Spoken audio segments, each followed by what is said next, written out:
Championship weekend is in the books, and we're here to talk about it.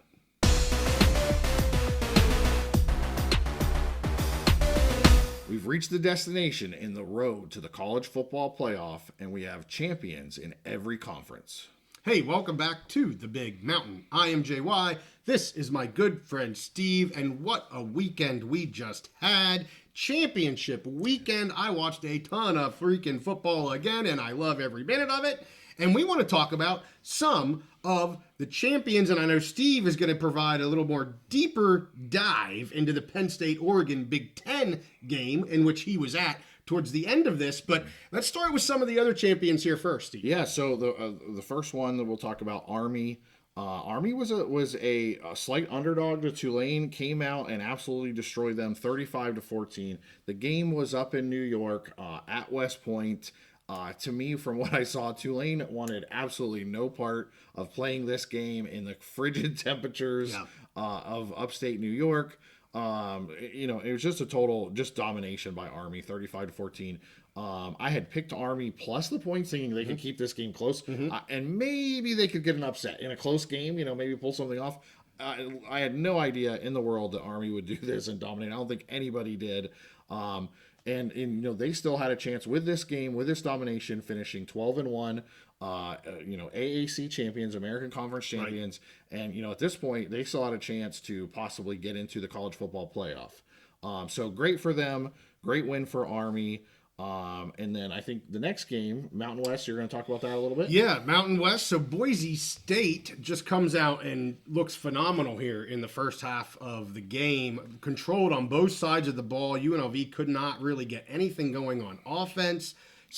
Two big running plays. One that Genty scored a touchdown. One that Boise was able to stop James, the UNLV rusher, at the 5-yard line and then hold them to no points on that. Really the turning of the tide there at the end of the second, and it was Genty's touchdown. Beginning of the second quarter, I should say, was Genty's touchdown. Beginning of the second half was the stop that was huge for the Broncos. We're going to do a deeper dive into that game. We'll get that episode out later today. But Broncos win, and on to the CFP with their Heisman hopeful. So Broncos took care of business, win the Mountain West. Some other teams had their chances to play their way in. So we get to Saturday, Arizona State, Big 12 championship game. They're playing against Iowa and just absolutely dominate. They were 2.5-point favorites. They win 45-19. I don't think they ever trailed in this game. They just jumped all over. They crushed them. Yeah, just absolute domination. And Arizona State played their way into the college football playoff. Absolutely. They finished the season strong. They took care of business every week, did exactly what they needed to do. They go to this conference championship, and they left no doubt who was the best team in the Big 12 and who was the champion and who deserved a spot in the playoff. And not just to the playoff, but to a bye in the playoff. And we'll get into why that happens here in a little bit. But yes, you hear all this crying about some of these fan bases that either aren't in it or they're too low of a seed or wah. Look at Boise and Arizona State. They took care of business. They did what they had to do. And the committee gave them, in my opinion, the correct spots that they should be in, 3 and 4, because they made it happen on the field. That's what the committee wants to see. Win the games that you're supposed to. Hey, 3-loss teams, you don't deserve to be in the daggone college football playoff. You lost 3 freaking games. And we were talking offline, quite frankly, anybody but the top 5 conference champions. Those other 7 teams, maybe outside of Notre Dame, but they choose not to be in a conference, so screw them. Those other 7 teams should be happy they're in the playoff because you didn't win your daggone championship game. Let's rewrite the narrative here a little bit, for crying out loud. So anyway. You want to get in the playoff, take care of your business on the field, win your conference championship, and you have basically, a guaranteed spot for some of these conferences. Absolutely. Yep. Okay, so there was a couple other games on Saturday. So we had the SEC championship. Georgia wins 22-19, very close game over Texas. So again, they beat Texas again. But Carson Beck, their quarterback, gets knocked out of the game. Last I heard, he was having an MRI, and his availability going forward is in question. But they took care of their business on the field yet again. Some people had questioned them because they had lost some games, but when they needed to win and they needed to guarantee their spot in the playoff, they did it. Close game, tight game, physical game. Kirby Smart, again, great coach. The dude can freaking coach. And they win their game and they punch their ticket. Well, Etienne played in this game, and he had some huge runs that I'm not sure Georgia wins this game without him playing here. And maybe I'm too negative on this, but I'm not impressed with Georgia or Texas. Like, I know they're the top 2 SEC teams, but I don't. Frankly, Tennessee could do better in the college football playoff than those 2 teams could. I just. There's something about both of these teams that make me think they're just cruising for a bruising. They're cruising for a loss. And we'll see. Maybe I'm being too shady on the SEC. I think you're right. And I think the thing is we're used to seeing like 1 or 2 really dominant teams in the SEC. Right. And there's no team that they all have their flaws. They have their pimples. They have their scabs. Yeah. This was a sloppy game. I got to see a lot of penalties and just not really great football. It wasn't like, oh, this is a defensive, masterpiece. It was more just 2 teams that were kind of flailing around. It was not a great game. Yeah. Quinn Ewers, the Texas quarterback, who I've been high on for a couple of years, he threw just a terrible interception. Both quarterbacks were throwing terrible interceptions. Yep. I'm with you, and I don't think that you're crapping on the SEC. They just don't have a dominant team this year. Yeah. So Georgia punches their ticket, and Texas was going to be in. They were already ranked so high, win or lose, they were going to be in. But the final, well, not the final, but so the next game moving forward, it was going to be about the same time as the Big Ten championship game. Is the ACC championship game. SMU played a great season. All season came in 11-1. I think their only loss was to a BYU team that was on fire early in the season. And to me, I said that either way, they had played their way into that they deserved a spot, but it was no guarantee. No. They had, they tried to win this game on the field, but Clemson was able to do it. Clemson wins 34-31, knocks off SMU, and they had a chance they really had to win this game. Yes. We thought maybe SMU could lose and still get in, but we weren't sure. But Clemson had to win this game, and they did it. They won it on the field. It came down to a 55-yard field goal at the end. Now, Clemson was up. Clemson jumped all over SMU early in the game, and they kind of dominated for a while. But SMU, they kept coming. They have that offense. They have that speed. They get back in the game. They tie it up late, and then Clemson hits this 50-something yard field goal. And again, like you said, those 3 lost teams that are not conference champions are howling mad. But Clemson, they had a chance on the field, and they did it on the field. That's what football is about. If it's going to be a popularity contest or a dog and pony show, then that could be something else. This is decided on the field. Clemson punched their ticket on the field. They're going to get in.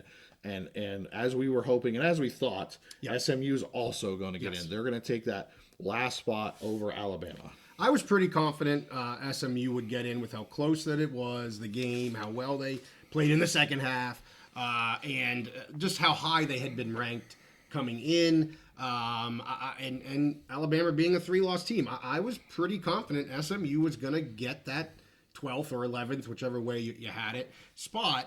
And we're going to do a standalone CFP episode later in the week as well, so I won't go down that rabbit hole too much.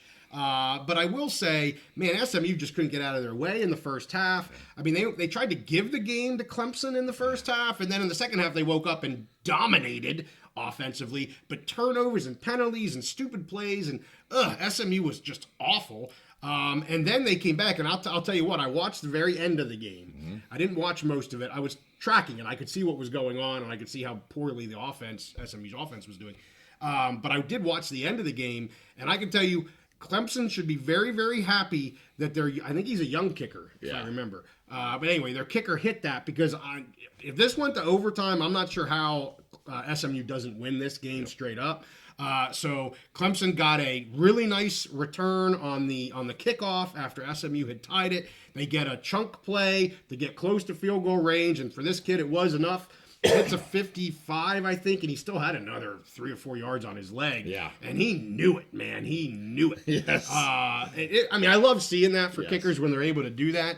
But I'm also very glad SMU is going to be in the college football playoff. They deserve, SMU earned their way into the playoff, through the body of work they put together over the season. And Clemson earned their spot by winning that night. I have to eat crow. Okay. I was hard on. We had a live. We do our live episodes. We do picks. I picked SMU. You picked Clemson. I was hard on some of our mountain dwellers. Yeah. 2 individuals, and I was wrong. I eat my crow. Clemson into the college football playoff.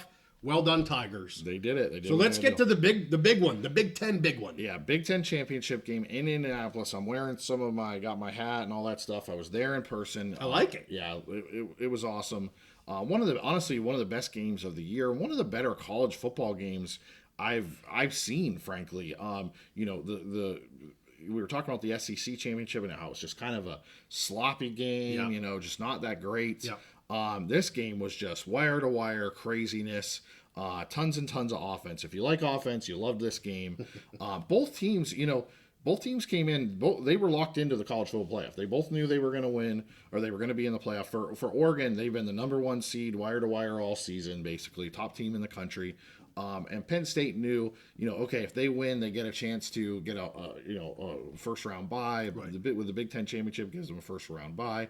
But even if they didn't win, they were likely going to host a home playoff game. So this one was not a play your way in game. So there had been some suggestions like, teams will just not play hard, they will not care, whatever. Right. Well, boy, that did not happen in this game. No. Both of these teams came out to play 2 heavyweight sluggers.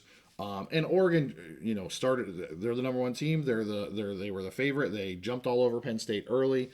I think they came out both scoring drives. Their first 2 drives, touchdowns. I thought it was like 4 straight.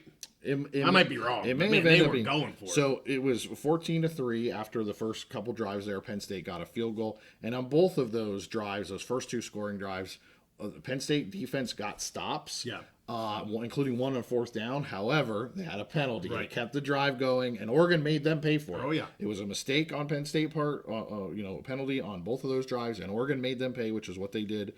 So 14-3, Oregon started up, and then they were up 28-10. Yeah. Still in the first half. Yeah. I want to say that was early second quarter or something like that. Very well could have been. They were up 28, whatever. Yeah. Pretty early in the game. Yes. And at half, so then Penn State came back. It was 28-17. Looked like Penn State was cruising. Well, Oregon had just a few minutes, or I think 1:20 at the end of the first half. They go down, get a field goal. So we go at 31-17, I think, at half. But Penn State stayed in this game, man. They just kept fighting back. From that point on, they kept pace with Oregon. They got behind early, but from that point on, they kept pace. They kept inching back in. They get within a touchdown, then Oregon would score again. It'd be a 2-touchdown lead. And every time they would get within a touchdown, that was as close as they could get. But on the whole, so Oregon ends up winning 45-37. Penn State just could not overcome their early mistakes and falling in that hole. They were able to keep pace with Oregon, but never catch up and never able to tie it. And Oregon played pretty much the perfect game. They didn't have hardly any mistakes, no turnovers. I think Dylan Gabriel put the ball on the carpet one time, but then they jumped right back on it. Right. So he didn't throw any interceptions. Now, yardage, funny thing is, Penn State outgained Oregon 523 to 469. So we had about 1,000 yards of offense in this game, which is absolutely amazing. And Penn State outrushed Oregon. Penn State ran for almost 297 yards, almost 300 yards. Oregon had 186. For Penn State, Drew Aller, 20 of 39, 226 yards, 3 touchdowns, 2 interceptions. It was kind of I won't say Jekyll and Hyde. He played overall a good game, but he had some killer mistakes. Penn State had 2 turnovers. Both were Drew Aller interceptions. But at the same time, every time they would fall behind, he would lead them back on drives. He made some amazing throws. You texted me at one point, like, this dude is balling out. This dude's on fire. I jinxed him. Yeah. And he threw an interception right shortly thereafter. Yes. I texted you that. Katron Allen for Penn State, 124 yards, 8.9 yards per carry. So every time Katron Allen was getting the ball, he was gashing the Oregon defense for 9 yards. Singleton, also over 100 yards, 10.5 yards per carry. Drew Aller, 54 yards, 10.8 yards per carry. So as a team, Penn State ran for 297 yards for about 9 yards per carry. Oregon could not stop their run game. It was inevitable You could clearly see towards the end of the first half that Penn State could run the ball at will. The problem, though, is they were down, so a couple scores. Right. So you can't just run at that point. You got to throw.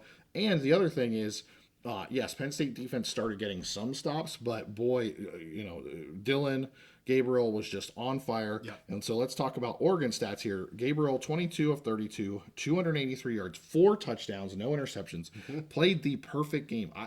I don't know how you could play a football game as a quarterback and do any better than he did. Yeah. He did every single thing his team needed to win this game. And then Tez Johnson, his wide receiver, number 15, dude is a cheat code. It was like watching a Madden cheat code. Every time Penn State would get kind of a stop their run game, whatever, they get to 3rd and long, even 4th downs, Gabriel would find Tez Johnson over the middle, fitting into the tight. Sometimes he's wide open, but even when he was covered, fitting into tight windows, and like I said, Tez Johnson, just a cheat code, 11 catches, 181 yards, and a touchdown. And so final score 45-37. Penn State had 2 turnovers to Oregon 0, which to me those early penalties and then the turnovers, that was the difference in the game. A Penn State team that played really well, outgained the number 1 team in the country. Ran it down their throat, but they could not overcome a couple of those mistakes. And for Oregon, they just, again, played the perfect game. Yep. Number 1 team in the country all year. They earned it. They're going into this playoff as the favorite.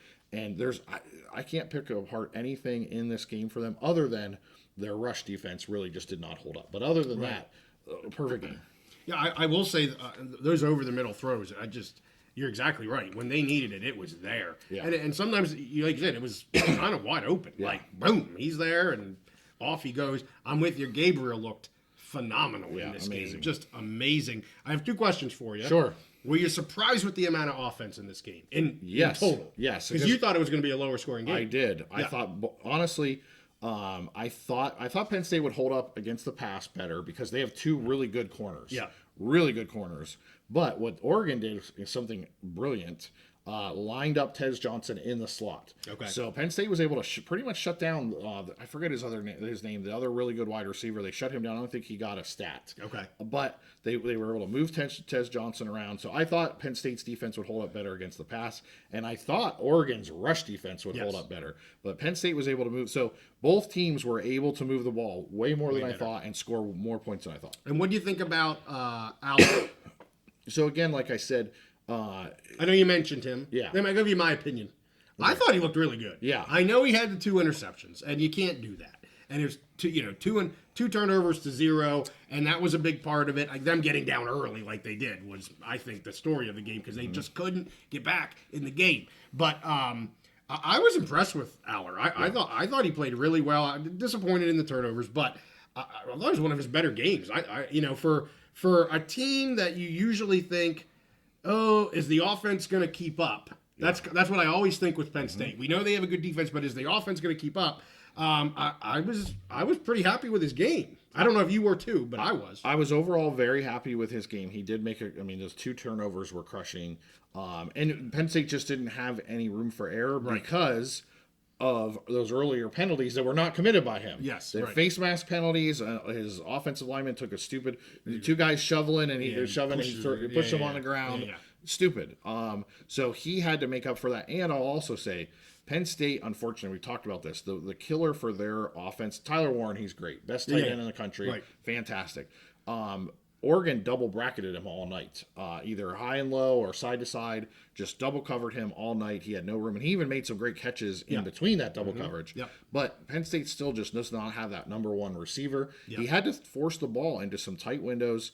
Harrison Wallace made some catches. Amari Evans made some catches, but they don't have a Dotson, a Robinson, a Chris Godwin, one of those guys. They just don't have that number 1 receiver. So I think sometimes Aller has to force balls into receivers that he doesn't trust to go make those big plays because they don't make those big plays. Yeah. I mean, if you put Tez Johnson on this Penn State team, Penn State would be undefeated this year, and they would be the number 1 seed, I think, because that dude is just so amazing, and that is the one thing that Penn State lacks. So I agree with you. Great game.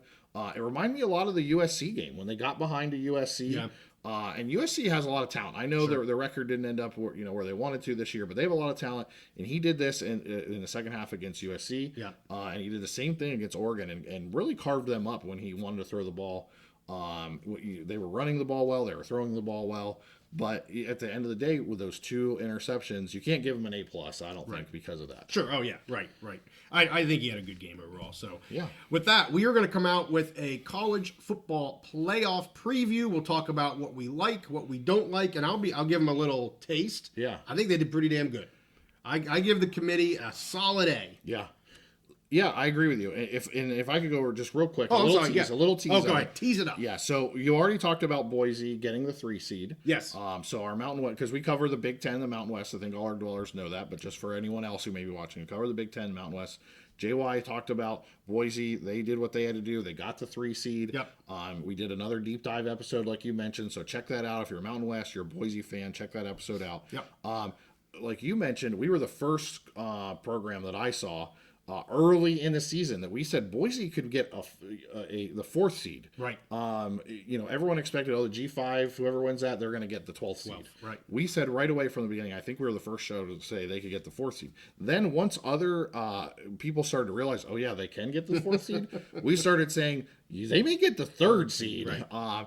And that's where they end up. They did everything they need to do. They're one of the top 5-6 teams in the country. So good on them. The Big Ten champion, Oregon, gets the number 1 seed. They get a first round bye, and they'll play the winner of Tennessee and Ohio State in the Rose Bowl here in a couple weeks. But first, Tennessee will have to travel to Ohio State, so that's the other Ohio State there.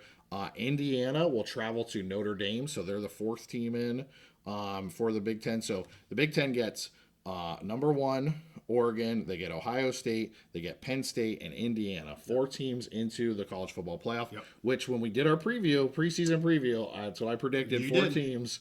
And we thought the SEC would also get 4 teams, and you thought maybe they would get 5 teams. I thought they'd be pushing 5. Yes, so yes. And they get 3.